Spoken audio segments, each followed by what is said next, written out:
There you go. Now we're live. We're good. All right. Alright, I gotta go to church. Come on in. Got some seats up front here for you guys. Dan, everybody, we got a few seats back over here. Knew we were gonna be a little bit crowded, wasn't sure what kind of crowd The there whole was. front row's empty if anybody wants to sit up here. We're gonna put you on the spot. You get questioned, quizzed, all this fun stuff. So.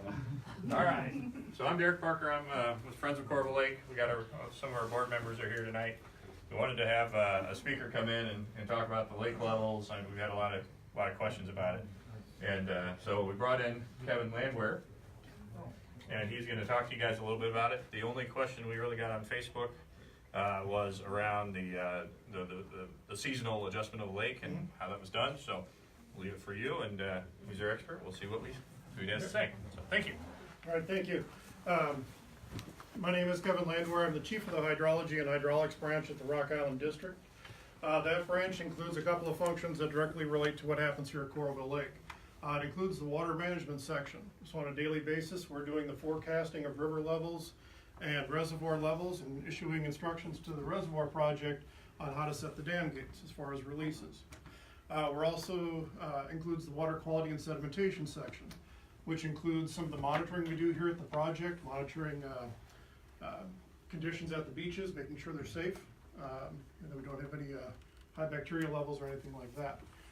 We also are involved in the periodic surveys that we do to monitor sedimentation that is going on in the lake. And that was the primary topic that I was asked to come here and talk about, is the ongoing sedimentation in the lake, kind of provide some information about what we've seen, a little bit about the processes that work in the reservoir and what's going on, and then talk a little bit about, what the short-term future might hold, so, with regards to sedimentation.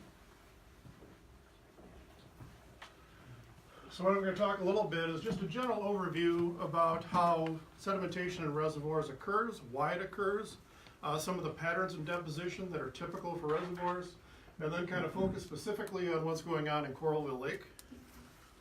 And then kind of talk a little bit about how that sedimentation is impacting the authorized operating purposes that we have here at the project. From my perspective, the focus is on flood risk management and low flow augmentation, which is a funny term, but it means drought management. Recreational activities is managed more by the operations staff here at Coralville Lake. That's not something that we handle back in the water management section. So this is an aerial photograph showing a portion of Coralville Lake prior to dam construction. And just to orient you, eventually this is where I-380 goes through. So we're past the Big Bend, getting up towards where the delta is building within the reservoir. So when these reservoir projects are constructed, it alters the sediment transport regime in the river. Basically, reservoirs trap sediments. The mechanisms in which they do that are very typical across all Corps, Bureau of Reclamation, any reservoir that's out there. They all follow very similar patterns. As you go upstream in the lake, there's an interface where you have a free-flowing river coming down and it meets a still lake level, essentially. That is the location within the reservoir where you tend to build a delta. Just like any other water body that enters the ocean or a lake will build a delta. That delta has been growing basically since the reservoir was first impounded, and has continued to build down into the reservoir.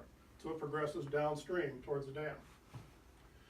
The second major component of the sedimentation that occurs is the finer materials that make it past that delta down into the reservoir, deposit along its length. They also tend to fill at the bottom of the reservoir. Basically, they fill kind of uniformly up to about the elevation of the outlet.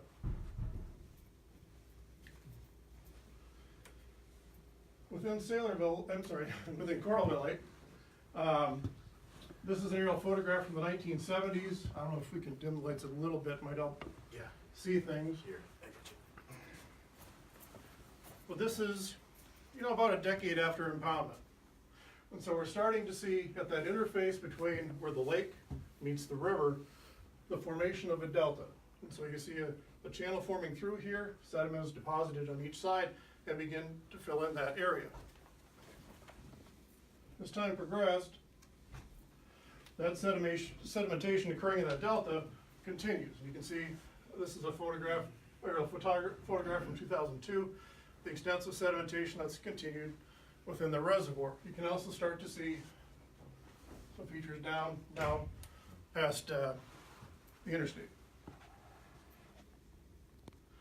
Moving forward to more closer to today, in 2016, those deposits associated with that delta formation continue to progress further down into the lake and impacting areas further downstream. It's important to note that these processes do not just occur at the upstream end of the reservoir. They occur at a much smaller scale.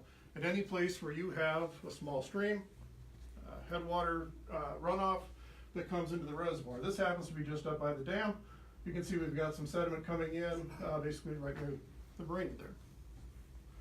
Now this happened to be captured, as you can probably tell from just how low the water level is to see the sediment there, during the spring flood pool when we lowered to 679.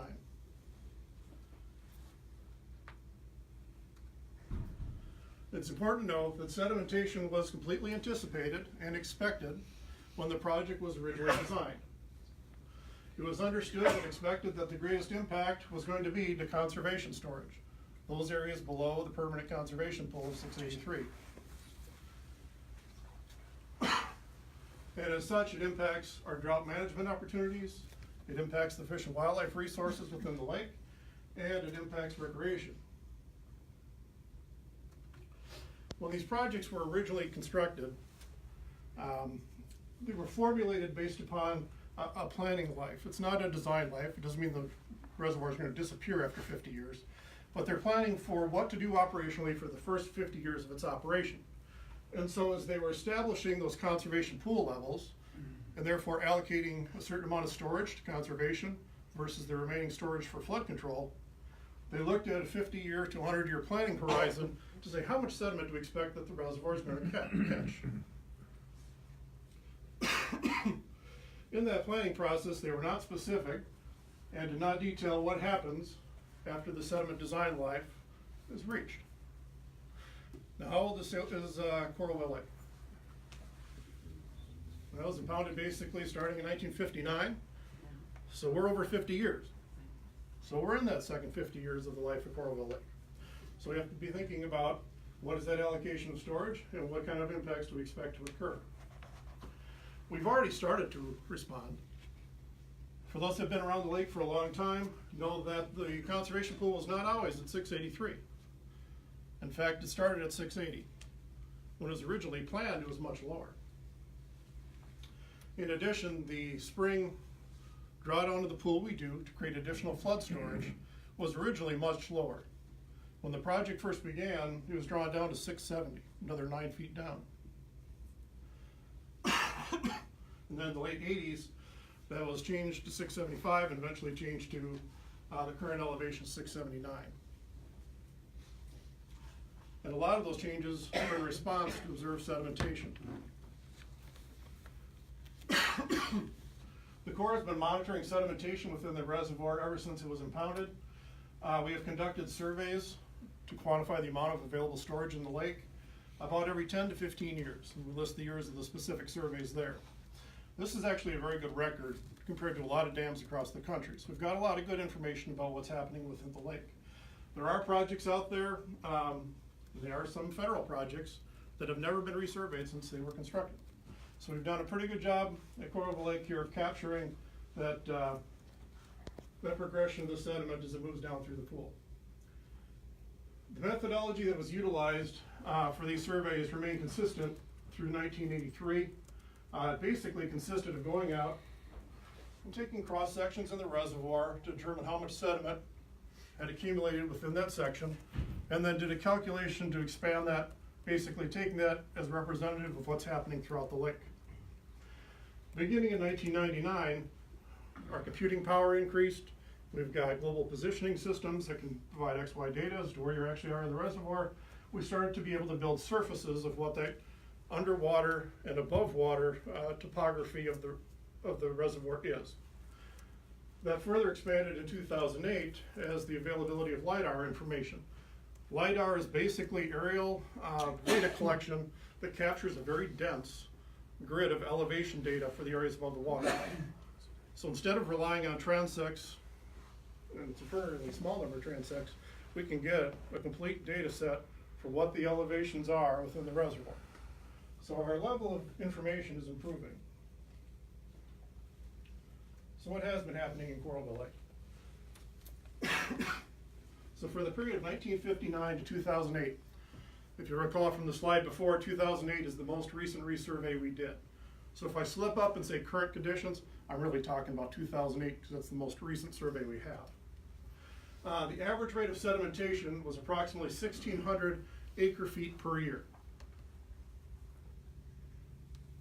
During that period, the conservation storage volume, so that below elevation 683, has decreased from 67,000 acre feet to about a little under 24,000 acre feet, which means there's about 36% of the original volume below that conservation level remaining. During that same period, the reduction in the flood storage is only about 9%. So, as I mentioned before, the sedimentation that's occurring disproportionately hits the lowest elevations in the reservoir and that conservation storage. One trend we've seen over time is that as the reservoir fills up, of course, we start to be reaching those flood control pool levels with more of the sediment. Reservoir fills from the bottom up. So we're starting to get into the flood control pool. As just a note here, when we look at the sediment coming into the lake versus the rate of sediment that's accumulating in the lake, we estimate that the Coralville Lake is trapping about 72% of the suspended sediment that comes into it.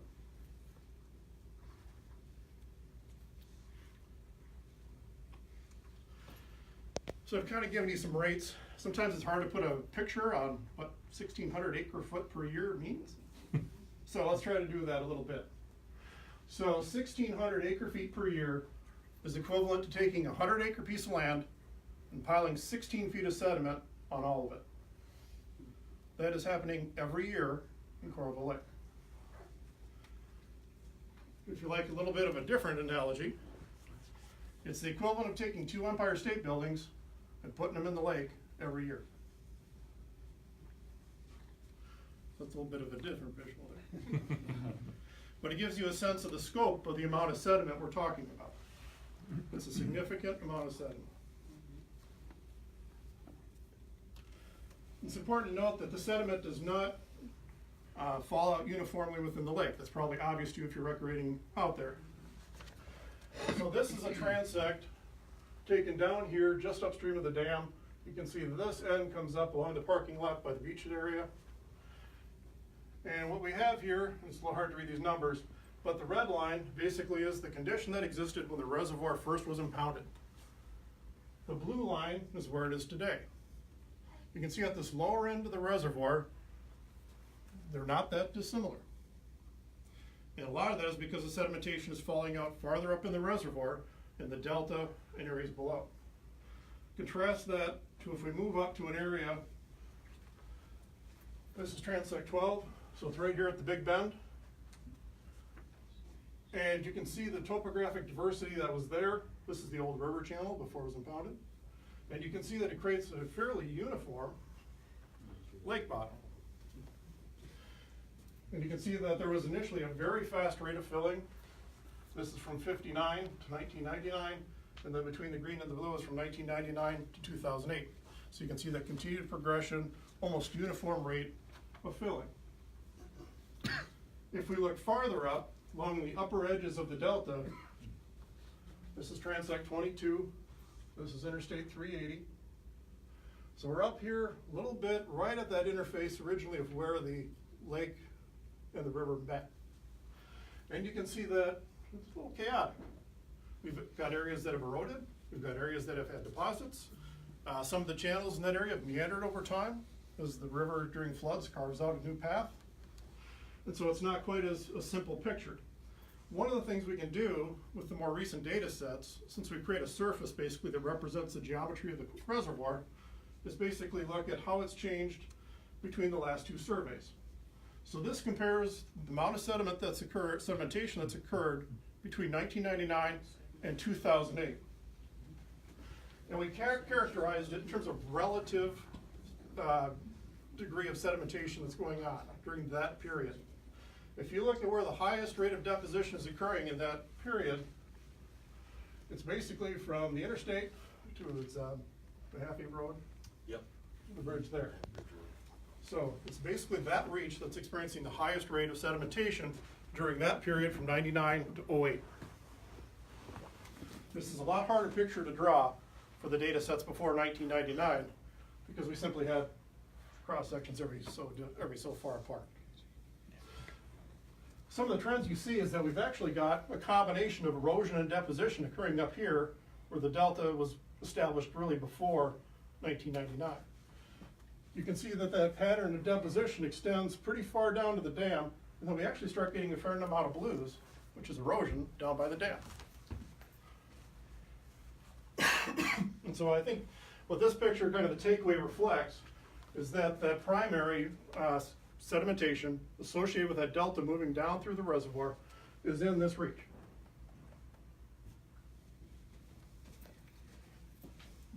Might be important to note that the area up here, that's all, everyone knows Hawkeye Wildlife area. Yeah, so that delta that's being formed is being left essentially to its own devices in that area. The DNR manages it that way for waterfowl and things like that, and that's why it's there.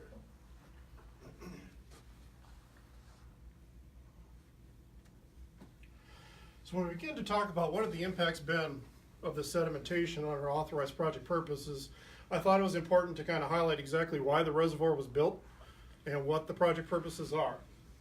The primary purpose of Coralville Lake is for flood risk management, period. And this is for both the Iowa River, including below the Cedar River confluence, and for the Mississippi River. Occasionally we get calls asking, why did you guys cut the outflow out of Coralville Lake? And it may not even be flooding on the Iowa River. When the project was authorized and justified, it included operating for the Mississippi River. So if the Mississippi River is high, like it is this year, we will cut outflows out of Coralville Lake, as well as Sailorville and Red Rock, to try and reduce flooding on the Mississippi River. In fact, that's how we basically went from 679 to 683 here in the last couple days. An additional authorized purpose is water conservation and low flow augmentation. As I mentioned before, that's the terminology in the authorizing legislation. It's drought management. So basically during periods when we have very low inflows into Coralville Lake, we will augment those flows with storage from the lake to make sure we're maintaining a minimum release downstream of the project. Fish and Wildlife is another authorized operating purpose. What you normally see as far as water management operations for Fish and Wildlife is the fall pool raise. That's coordinated every year with the Iowa DNR. They set targets and objectives for how high at what dates, and then we work with them to try and execute that, assuming we've got the right flows. The fourth authorized purpose for the project is recreation.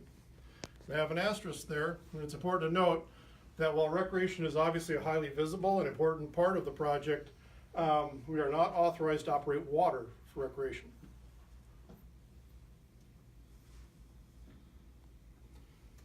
So I want to talk a little bit about the effects of the sedimentation on our project operating purposes.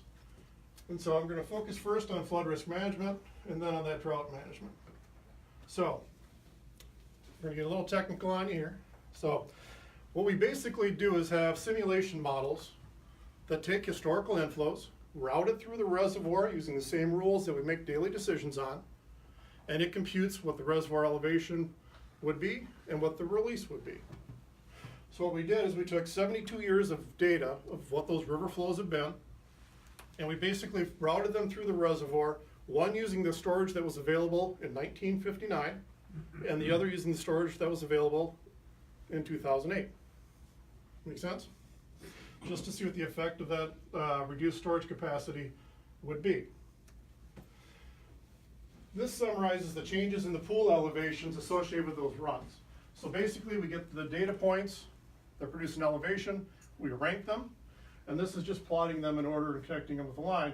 Basically it shows for a given frequency, so for like a 2-year flood or a 10-year flood, what the change in reservoir elevation would be for that event. And almost uniformly, here you can see that because of the sedimentation that's occurred, they're about 1 to 2 feet higher for most events. Now, it doesn't sound like a lot, but remember that from the flood control storage standpoint, we've only lost about 9% of the total storage. So what does this mean for areas downstream in terms of outflows?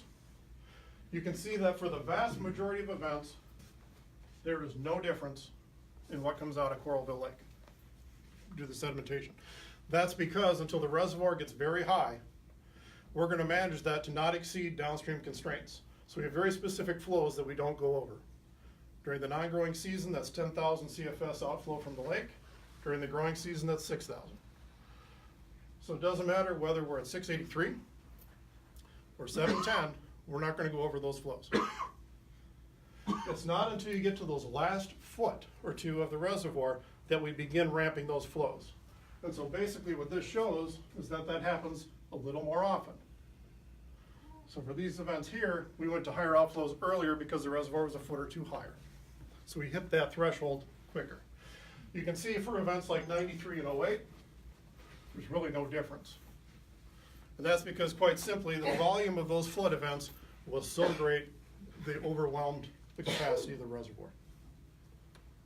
And at those elevations, that high up in the reservoir, we haven't seen a lot of sedimentation because the water's not up there very often. So let's look at the other side of that coin, the drought management. This is the one that's probably impacted, along with recreation, the most. Fish and wildlife is probably impacted too, but so the original design for Coralville Lake contemplated having 17,000 acre-feet of conservation storage. Again, what that conservation storage is meant to be used for is if we get into a severe drought and the inflows to Coralville Lake drop below 150 CFS. What we'll do is actually release storage from that conservation pool to make up the difference so that we maintain 150 CFS downstream. This is the flow that, in conjunction with the DNR, was identified as the significant flow for maintaining aquatic resources downstream. It also supports water supply. And so the city, Iowa City, Coralville are drawing water from the Iowa River, and so having that steady supply of water also benefits them. As I mentioned, they originally contemplated 17,000 acre-feet. Before the project was ever built, they rethought that. They experienced some droughts during that period, and they increased the desired capacity up to about 54,000 acre-feet. Again, these are very hard numbers to picture, but relatively you can see they basically tripled the amount of storage they thought they needed to manage droughts. Based upon the last survey we did, the number from that earlier slide is we're down to about 24,000 in 08. So we're lower than that today. So from a practical standpoint, what this means is that for severe droughts that extend for long periods of time, we may reach the point that we can no longer meet those minimum downstream flows. That will impact fish and wildlife resources downstream of the reservoir first. The actual water supply demand in the Iowa City area is probably about 25 CFS, so it's much lower than the 150 that we're targeting for fish and wildlife concerns.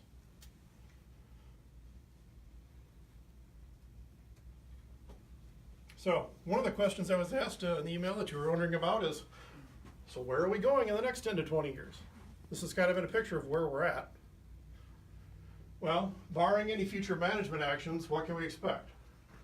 Well, what we've seen is that those historic rates of sedimentation have remained very constant over time.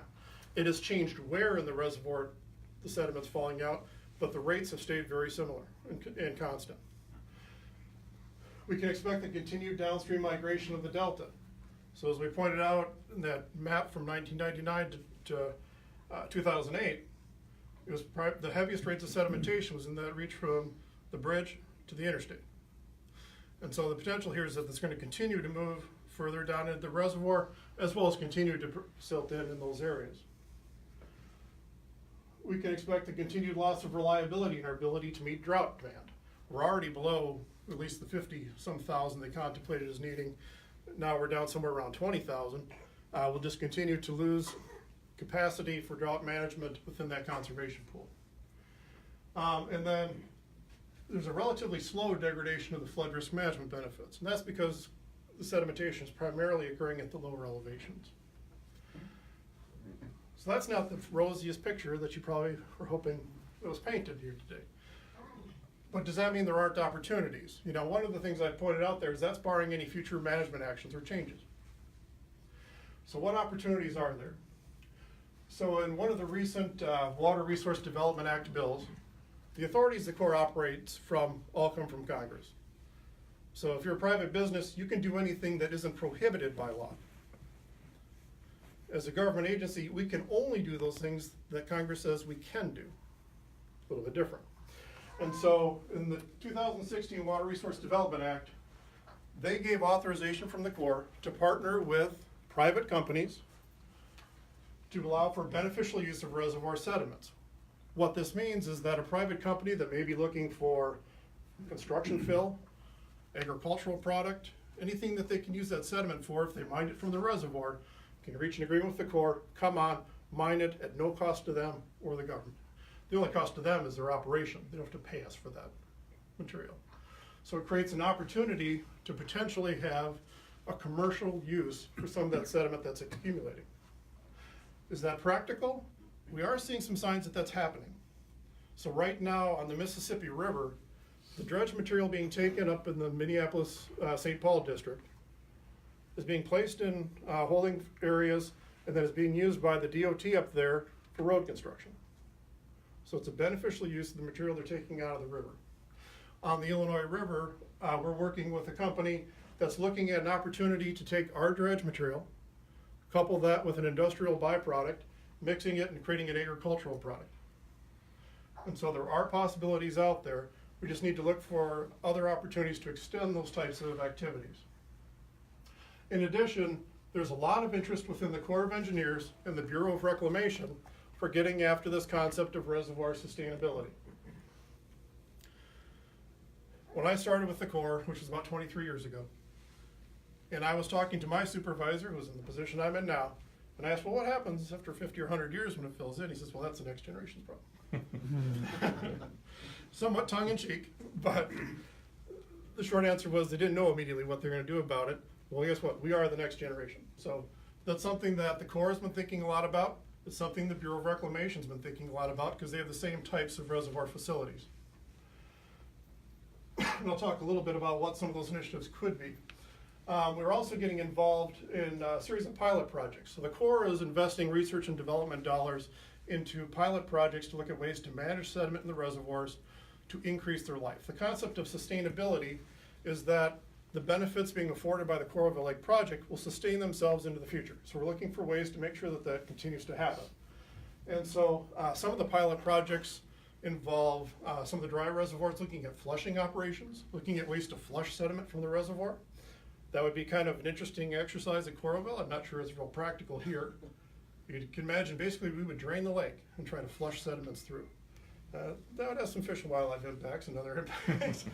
Not to mention, you're potentially releasing a lot of sediment now downstream, which could destabilize the channel in Iowa City. So it doesn't have application everywhere. One of the pilot projects we're working on here in our district involves Sailorville Lake and Lake Red Rock. So what we're doing there is we're working through a process to try to quantify what the economic impacts, not just how much sediment, but what is the dollars and cents of flood damage prevention lost to sedimentation? What is the reduction in reliability for water supply for the city of Des Moines? What is that worth?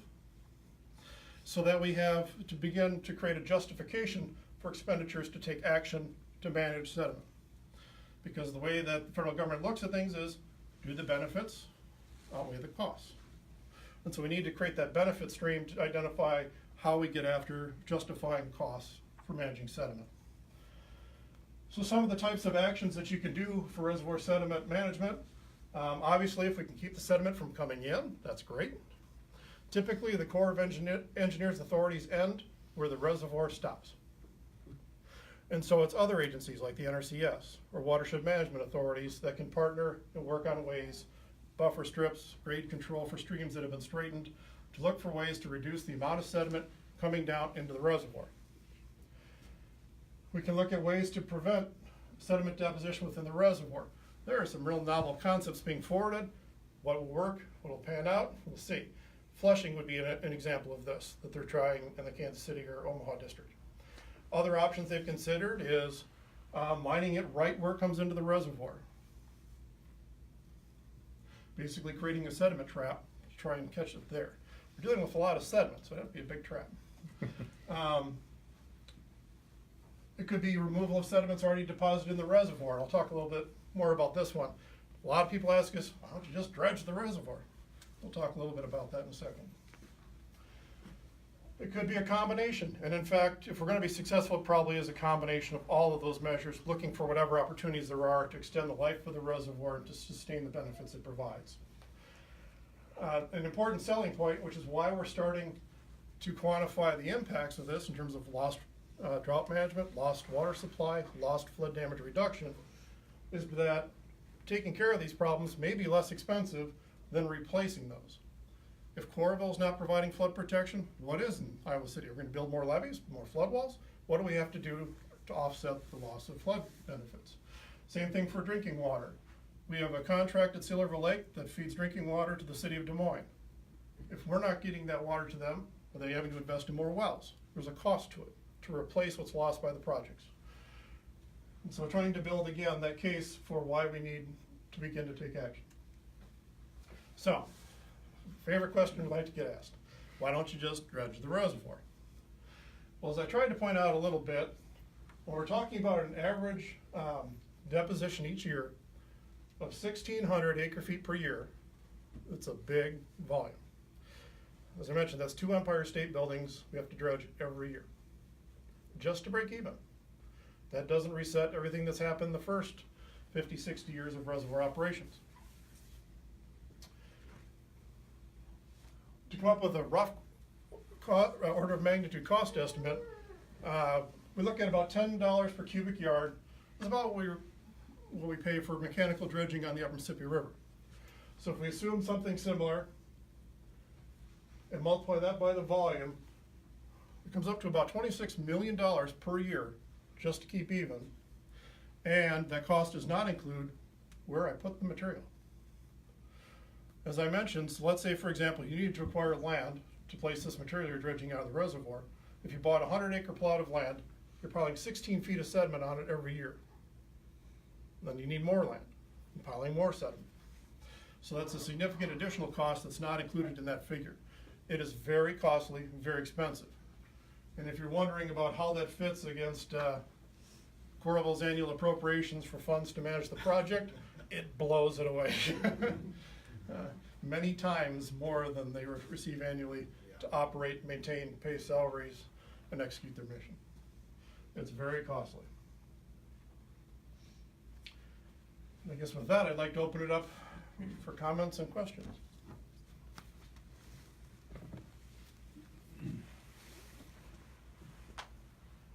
When do you plan your next sedimentation survey? We're about 10 years now, so what we did this past year is we put it in as a light item in the Corps' budgeting process. And so each of those packages gets ranked according to the perceived risk associated with not doing it. So for example, if we have to repair the gates in the control tower, which is something we're working on right now, that takes precedent over doing a survey.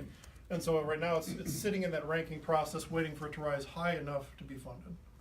So there's a little bit of uncertainty as exactly when it gets funded, but we put it in as a budget package for Coralville Lake. There's no requirement in law as to how often we do it. The only reservoir that does have a requirement is Saylorville Lake, because we have contracted water supply to the state of Iowa. So the contract requires us to do it. Sir? Are there more normal pool level raises? You know, we've done some 675, 678, 683 or whatever. Are there more of those in the future here? There is nothing planned at this point. To be honest, we run a zero-sum game here. There's only so much storage in the reservoir. How much do we dedicate to managing floods? How much do we dedicate to managing droughts, as well as recreation and fish and wildlife benefits? And right now, after 08, 93, 2010, 2013, 2014, there's a lot of concern about flood risk and making sure that we're not hampering the primary project purpose of flood risk. So there has not been a real request to look at that to date. Of course, we've done that in all three reservoirs, not necessarily for sediment though. Saylorville is just for the contracted water supply. Yes, sir. It said 16 feet of sediment on 100 acres below the spillway. Did you really mean though up at where it comes in at the delta? Is that what you meant, or did you really mean that it's sediment flowing out below the So that dam? That 16,000 acre feet per year is what is depositing in the lake between the conservation pool of 683 and the base of the spillway at 712. There's another whole stretch of the reservoir above 712, which is our surcharge storage. But it's just looking at that flood control band between 683 and 712. Okay. Yes, sir. So the 1,600 acre feet per year, we got less than 8 years and it's gonna be nothing but a swamp, Okay. right? That assumes it's all falling on the conservation pool. Less than half, about half of that to less than half is falling out in the conservation pool. So the life is longer than that. And what we're seeing is as that filling continues, the amount that's falling out in the conservation pool is falling. That's not to say that it's gonna continue to, the delta's gonna continue to move. But that rate that's occurring in the below 683 is falling as it fills, and more of it is now depositing above 683. So the conservation pool doesn't necessarily just disappear if you divide the remaining capacity by 1,600. It's actually longer than that. So, They don't figure out that way. okay, well, okay. Well, how long do you think then? Yeah. Okay, so, just so that we're using the right kind of numbers here.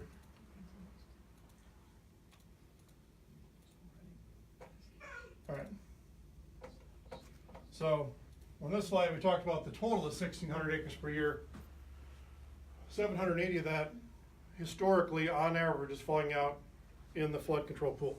So that means the remaining 840 acre feet is what's depositing below 683 on average from 1959 to 2008. If you did that straight line math, it would put you somewhere around 2036. But the reality is that rate dropping below 683 is falling. So it's going to be beyond that date. We have not tried to sharpen the pencil or put a real hard date on that. But it's beyond that date. Now, of course, that doesn't mean you've got the conditions you have today. That means we're not to zero, is what you're kind of implying. Yes, sir. Yes, ma'am. Sorry. Yeah, can I just ask, you said you haven't been directed to change the level like your 683. Who directs you to do that? Is Okay. that from Congress or like No. who's in charge of Okay. saying these are the numbers you're Well, I going guess to use? at this point, nobody's really approaching us and asked us to change it. I guess is probably the better way to say it. So, Okay, so let's say we wanted Yep. to ask for Sure. a change. If Who there is would a we proposal- approach to ask for a change? if there is a proposal to change it, and we've been working with some of the communities, emergency management community, to scope out what we would do to relook at the water control plan. Basically, it involves a study, which means we have to look at alternatives, we have to quantify the impacts to all the various project missions, we have to do an environmental NEPA compliance document. For pool raises, it's typically an EIS, so it's an involved process. And so it comes down to a weighing of alternatives and basically weighing the benefits and detriments associated with each plan. So we actually have another request in for budget for that study. We are currently undergoing that study right now on the Des Moines River. We were able to obtain funding for that, so we're working through that process right now, that study process to reevaluate how we operate the reservoirs on the Des Moines River. We have requested funds for Corva Lake, we just haven't received them yet. And who do you request them from? Basically, it's through the O&M appropriations budget, which goes to Corps headquarters, which is part of the budget request from the Corps to Congress. Okay, so Now, Congress typically does not line item things anymore, which is those earmarks that they don't do anymore. And so they appropriate money in the O&M budget for the Corps. The Corps then prioritizes where it goes across our portfolio projects. Yes, sir. There was a study done for the last pool increase. I don't remember what year that was. It was approved in '91. And they raised the lake 3 foot. at that point, recreation pool. But the study cleared the way to raise the lake higher, if I'm not mistaken. In other words, that study may have already been done. My recollection is it cleared the way to raise the lake 10 feet at that time, and they raised it 3. That's not my understanding of that study, but.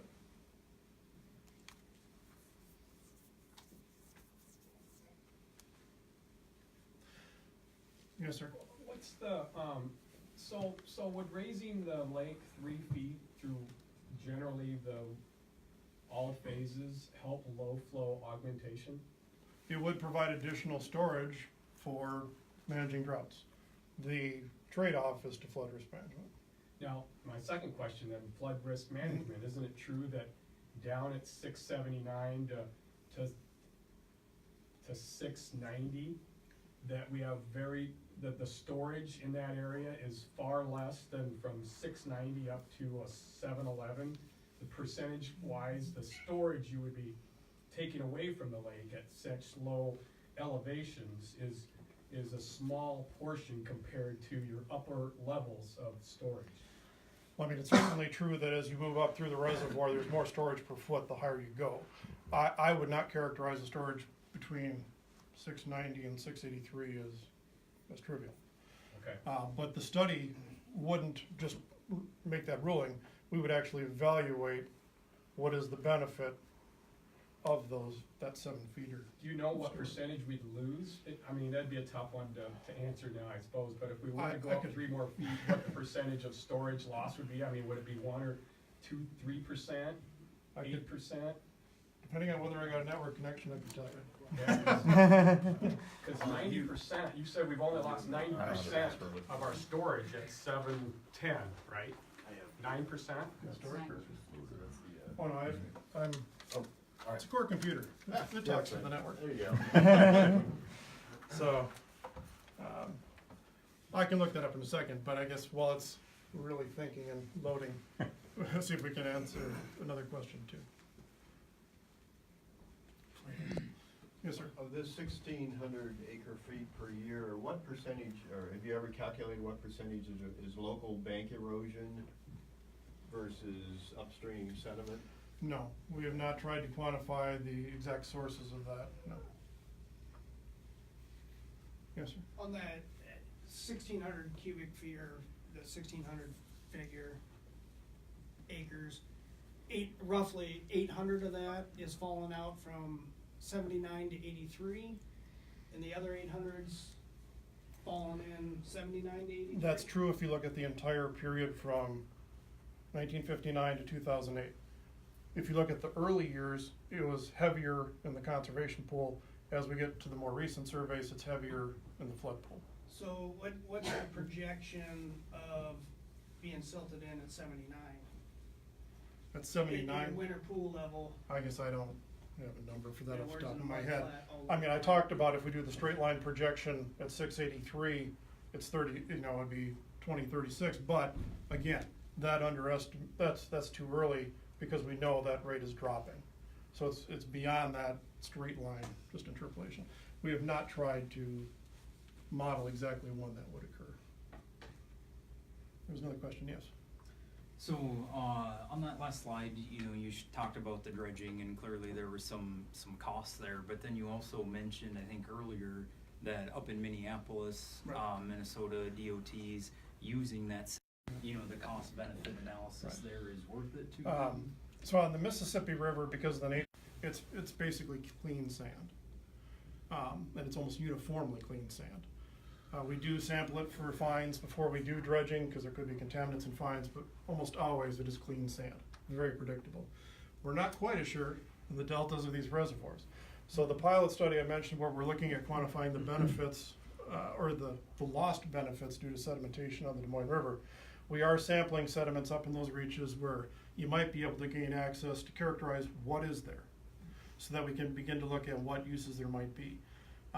And part of that section 1122, which is that authority we got a couple years ago, the cost isn't on the government mining the materials, it's that there is a commercial vendor who it's worth his time and money to go get that material at no cost to, he doesn't have to pay us for it. But it's got a local use that he can mine and utilize it for that purpose. So,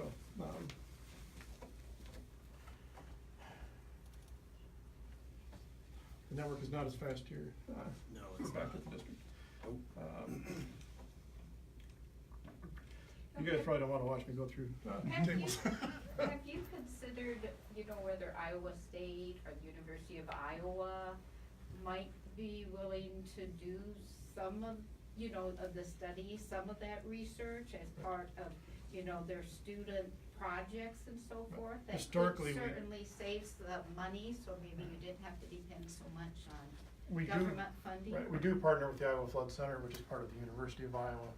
Okay. And we've been working on a number of pilot projects with them. In past studies, when they've looked at changes to the water control plans, they've been directly involved. Some of the studies we're working with them on right now is some of the bridge sensors they're putting in to try and provide water level information where there's no USGS gauges, things like that. So we do work with them on a regular basis. And they would be involved, and they were involved even when we did an initial look a couple of years ago, so we do involve them. Yes, sir. I know for conservation, you said that they were originally shooting for 56 something, and then we're at 28 right now. Did they hit their target? Did the 1959 Sure. survey show that they hit the 56, or did they just miss it from No. day one? That elevation basically provided that because this was in the planning phase. There was no reservoir, no Sure. sedimentation had occurred. Right. So it was based upon the information they had about what topography was there Okay. when they impounded the project originally. Okay. So that was basically their estimate of what was there on day one, Okay. And so we think that's accurate to the best of our. to the best of my knowledge. Yeah, to the best of our, and to yeah, the our best- ability. And to the best of their data. Right. Yeah. Yeah. Yeah. In the back, sir. You said that the sediment has to be tested before it can be used for anything.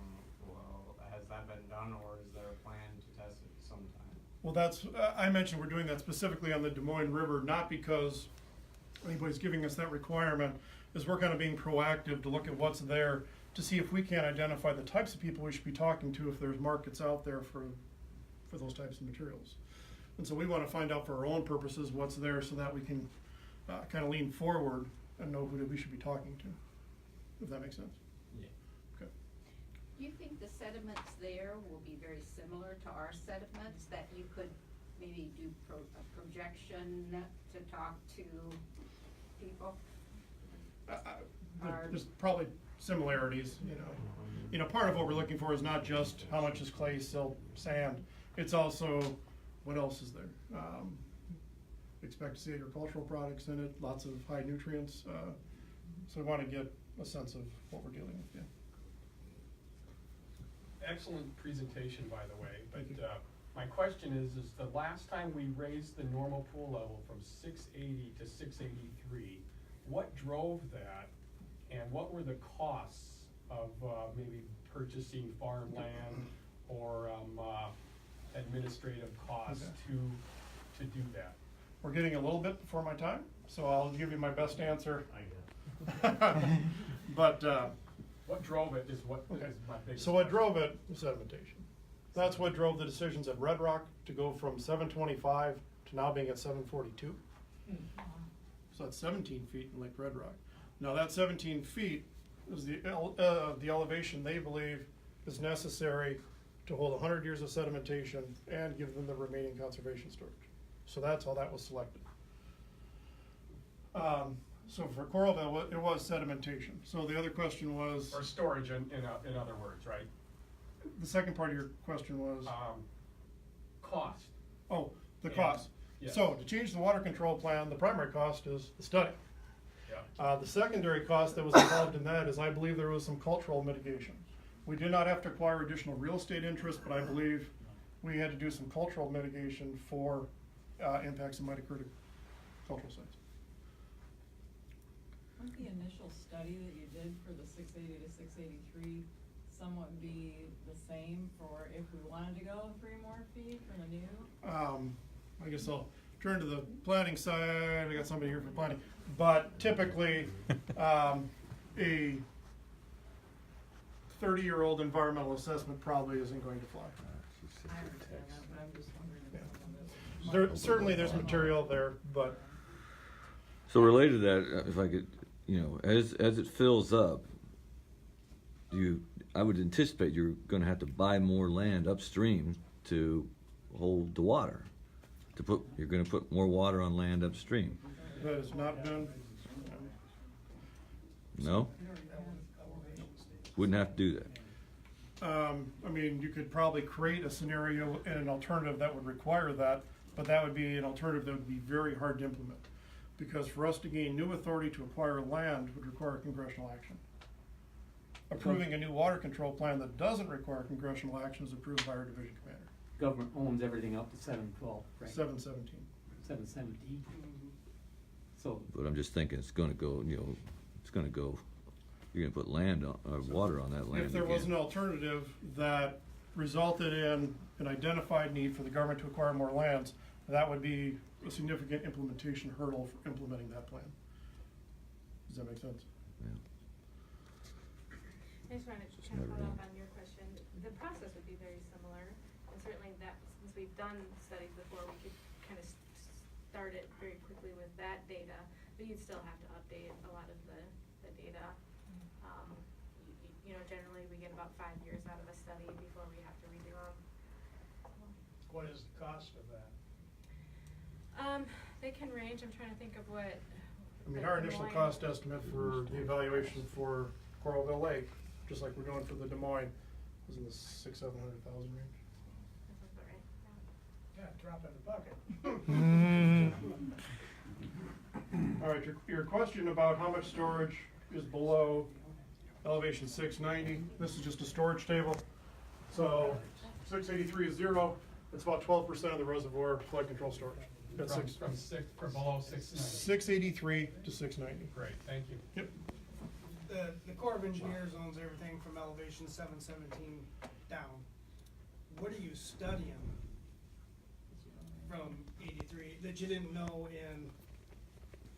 If I reallocate storage from flood control to conservation, what is that doing to downstream flood risk? Am I inducing more flood damages downstream than benefits I'm deriving within the reservoir? Again, understanding that the primary purpose for which this project was authorized by Congress is flood risk management. So that's evaluating developments that have occurred downstream in the last 30 years. And so, into account. if we did the economic evaluation, we would consider what's there today and what is reasonably expected to be there in the future condition.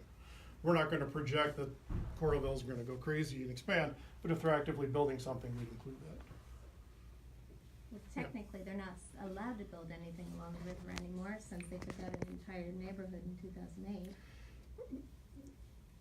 I mean, is what's Right? there is I mean- there. And if the fact that they've added a levee along a significant portion of the Coralville area, that further provides protection, so that changes those economic consequences too. Of course, as you saw in the 1993 flood, and the 2008 flood especially, what occurred along the campus and other areas that resulted in significant flood damages. Now, to their credit, the city of Iowa City has done a lot of work to mitigate flood damages. Both bridge work, they've provided protection around some of the dorms right there along Dubuque Street. So they're doing other methods to buy down their flood risk too. I'm just curious though, how much did that cost versus how much it would have cost to have dredged the lake when all of that was starting to come up in the first place? I guess I don't know what their costs were because they're not, it wasn't our projects, it was the city's projects. I just mean that this has been an issue with the reservoir for obviously a number of years. So preventative versus what happened would have still not have been more cost efficient. I mean, I know you can't go back and you can't change things, but looking at this for preventative for years to come, eventually it's going to happen again, and all those levees being built to protect Iowa City and Coralville now are going to affect cities, towns down the way that don't have the money to build all these levees because the water has to go somewhere. And I mean, that's the whole reason why we do the studies. You know, we can't really draw those conclusions about where the damages are, what damage has been eliminated by the protection they've created, without doing the analysis. That's why we go through that. And you know, the core government, we're notorious for being slow, right? I term that as deliberate.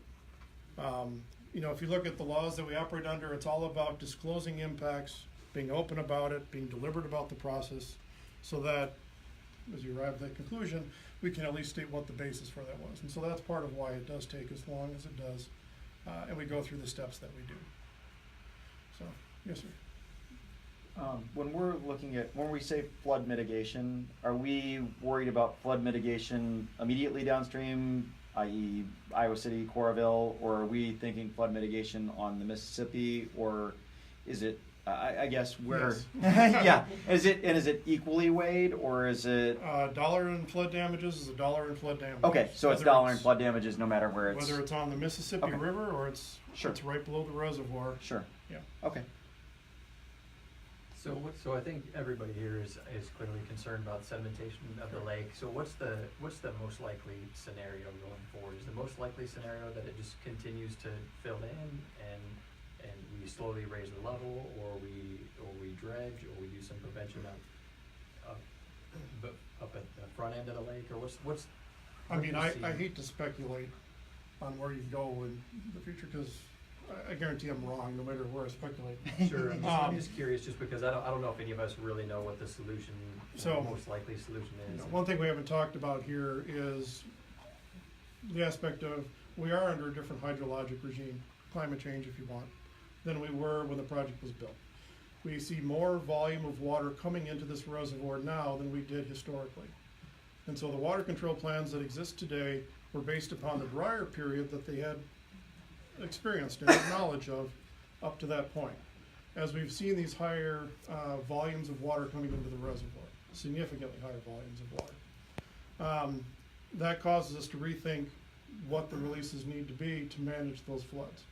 And so the trend we're seeing, both in what we're looking at on the Des Moines River and some of the discussions we've had on the Iowa, is that we probably need to be looking at more water, moving more water earlier during flood events to preserve that storage, so that when the peak of the 08s and the 93 arrive, we've got storage remaining within our reservoir to still provide benefits to those metropolitan areas downstream. Does that make sense? So, I may have deviated from your original question. Remind me if there's something I didn't answer there. But No, I think that I was just wondering what can we realistically do? Is Oh, dredging realistic? realistically. Is raising the level realistic? Just I don't know what's from my perspective, dredging at pure federal cost on a recurring basis is prohibitively expensive. So the question is, what other options can we do to reduce the amount of sediment coming in? Are there ways to create opportunities for somebody that's got a commercial use, so that they've got a customer that justifies their cost of doing that operations, can get in there and do things? Those are probably our better opportunities. As to whether the future involves an additional pool raise or something, I can't speculate on what that would be. And if we didn't raise the pool or dredge, then is it realistic to think that in 15, 20 years that the entire lake is like the north end is now, so the entire lake is? It would continue to progress downstream. Yes. So you mentioned other cities working, doing a flushing. Is there opportunity for more short-term variation in the levels, not necessarily going empty, but short-term variation in appropriate periods in the seasons, to try and get some of the flushing kind of managed periodically? Potentially. I mean, I don't think we're ruling out any options. It hasn't been looked at. As I mentioned, these flushing operations are very short duration things that they do. And often where it's being done, it really isn't to try to clean out a whole lake. It's to try to cure sedimentation that's occurring right around the outlet structure, because it's starting to impact the performance of that structure to be able to pass water.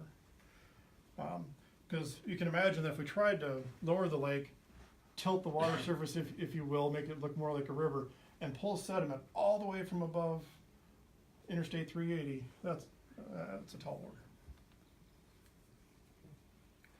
Yes, sir. Do I understand correctly that in the fall, the pool is raised 3 feet for hunters or? Well, it's raised at the request of the Iowa DNR to benefit migratory waterfowl. And so you can probably talk a little bit more about the coordination with the DNR, or at least somebody from Coralville can. Well, my question is was there anything that would prevent that from happening during what you consider the recreational boating season, like from Memorial Day to Labor Day. What the challenge would be the trade-off with flood risk management. So our peak flood season basically extends from spring to about July 1st. If we're not in a flood by July 1st, we probably aren't going into a flood situation. We're often finishing a flood at that time frame, but we usually don't start a flood at that time frame. So that period of time, it's a challenge to make that conversion from flood storage to conservation storage. Let's say you get to July 1st and there's no longer a flood threat.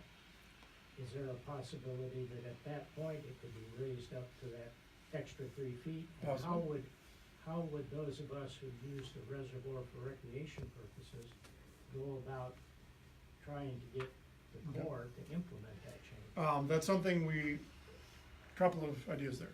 On a short-term basis, the only option is the deviation process. So basically, we've got an authorized water control plan that we are supposed to follow, what we're required to follow. If we want to deviate from that, we need permission from our division commander. I'll give you an example of where we just did that this past year. So that fall pool raise is normally given up in the middle of December before we make ice. At Lake Red Rock this past year, the DNR requested that we hold that lake raise through the winter. And so basically releasing it at the end of February, around March 1st. And so we requested a deviation and we did that. We held that pool raise through the winter at the request of the DNR. To make it a permanent change in the plan is the study process we described. And so when we're doing the current study for the Des Moines River, and we're working through the alternatives, we've incorporated that change in that winter operation to allow for it. It doesn't say we have to do it. It says we allow for it if the DNR requests it, to be able to do that every year. We've also included in there the option to go higher than our current fall pool raise because the DNR is concerned that the sedimentation there is basically limiting the benefits we were getting from the fall pool raise. And so it pushes it out into areas that have now become dry because the sedimentation at that elevation gets back on those areas and we can provide those benefits again. And so those types of changes are things we are directly incorporating in the updated plan. Now at those projects, just to again kind of come full back circle on that trade-off between flood risk and conservation, we are not doing that type of expanding of our conservation levels from March 1st through basically September 1st. And part of it is they don't want it. The DNR doesn't want it before September because they want the water levels low to basically grow millet and create a food source so that when they raise the pool, it benefits the ducks. Earlier, you talked about making a trap farther upstream or something like that for the sedimentation. You know, what options would there be to, you know, maybe create a trap? It'd be a temporary solution. I get that it's not a permanent thing, but, you know, something west of 380 or wherever is deemed, I guess, acceptable. What do those options look like? What are maybe some of the costs? I guess that's more information that I've got as far as costs and that. One of the things they've tested on some of the tributaries to the Illinois is they've actually got a device that kind of acts as an auger. It continuously moves sediment basically over to the bank where they can access it and take it for use. And so that's something like that is basically mining that material almost continuously as they need it. And so something like that is kind of what I'm picturing in my mind. But there's a lot of innovative people out there that can think of different options for getting at sediment. So. Yeah. It sort of sounds like doing the study is like, you know, nothing will happen unless the study takes place on the coral belt. So what needs to be done to get that study in motion? Or I guess we can tag team this one, but right. So in order to make a change to a water control plan, by regulation, we have to basically engage the public, complete NEPA compliance, which basically involves a study of alternatives and an evaluation of them. And so that process for initiating it is something we've been trying to work on for a couple of years through the budgeting process. The first step is we need money to be able to do it. And so we've been seeking those funds. We were in a similar position on the Des Moines River. We sat for a number of years waiting to try and identify the funds, where they would come from, and it was only a year ago that we were able to secure funds for that study. And so I can't give you a guarantee or promise of when that funding may be available, but I know that Dee's interested in it. He saw different opportunities, and so it's something that we're already trying to budget for. What does the study cost? Well, that's what we mentioned before. The initial estimate, I think, was around $600,000 or $700,000. Is there anything the public can do to encourage that process? I mean, we or- certainly have. What we're doing. That's That's why you're here today. You know, we also have letters from then Governor Culver. He met with the president and said, I want this study. He met with his congressman, said, I want this study. He met with the commanding general for the Corps of Engineers, said, I want this study. And since he did that, because he requested those for all 4 lakes in Iowa, Sailorville, Red Rock, Coralville, and Rathbun. 3 of the 4 have either occurred or are occurring. I know you wish Coralville was one of them. Well, can I take that one just a little bit? So, as Friends of Coralville Lake, we're the ones that are trying to drive. We're the ones that asked for this to come. Any time you could help us get involved with the Friends of Coralville Lake group, let us know that you want us to send information to you. We'd like to start, lobbying our representatives and push them to this, because Corps does not behave unless they're being pushed by the government. So I think we're going to have to take the lead to push that. So, John, you want to speak to that at all, or? No, I think that's the reason why we knew that there was concern among the community around the sedimentation. So we wanted to kind of get the word out. This is really the first step that we've taken as the Friends of Coralville Lake. So we engaged the Army Corps to have this presentation, which was fantastic, by the way. Thank you. But we wanted to make sure that the community heard it and that the community understands what the options are, and that we can get the community engaged, because I think that's kind of the first step, is to show the Army Corps and the rest of our representatives that the community is interested in it and we're willing to do something to help push this. Okay. We could keep going to questions, or it seems like maybe what we do is anybody has specific questions can come up and talk to them. But what we'd like to do is just make sure you're on our mailing list. If you are very interested in helping us kind of get the word out, lobby a little bit, reach out to our senators or representatives, please come and see me, because we could use more help on this small group to get that to occur. So why don't we go ahead. I would just say, if you have any questions just so you don't have to wait in line a lot, but if you have any questions about sedimentation and hydrology, you can go to Kevin. If you have any questions about the study, I can answer those. My name's Carla Sparks, and I'm out of the chief of planning out of Rock Island. You can also ask her what NEPA is. She's really good at it. Yeah, so just why don't we take it from there? Thanks, Kevin, very much. And thank you all for coming, and make sure your name's on our list. So thank you. So, April, let's just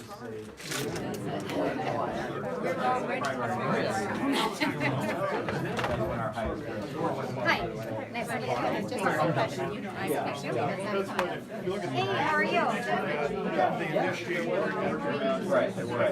On March 1st, we may be carrying a lot of water. Sure, But it doesn't right. And so, pool rate. You're Mike, right?